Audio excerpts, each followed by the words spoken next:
नारी ही नारायणी एक कथा आमे कहूनु या पुराणठू आरंभ करी इतिहास यार साक्षी रही। जड़े नारी जदि चाहब सबकि करें यार बहु उदाहरण आम समाज में रही। आज एमती जड़े नारी विषय आम कहवाक जाऊछु जे देश सेवा सहित निज संतान को देथिबा प्रतिश्रुति एका सांगरे तुलाउछन्ति। एमती एक दृश्य देखा मिली दिल्ली स्टेशन रे। गोटे हाथ में नवजात को जाबड़ी धरी अनेक हाथ में लाठी धरी भिड़ को नियंत्रण करुछन्ति जड़े आरपीएफ।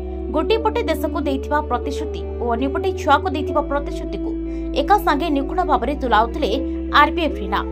तांको देखि रेलवे स्टेशन ने जास करुथबा लोके साल्यूट मारिछन्ति।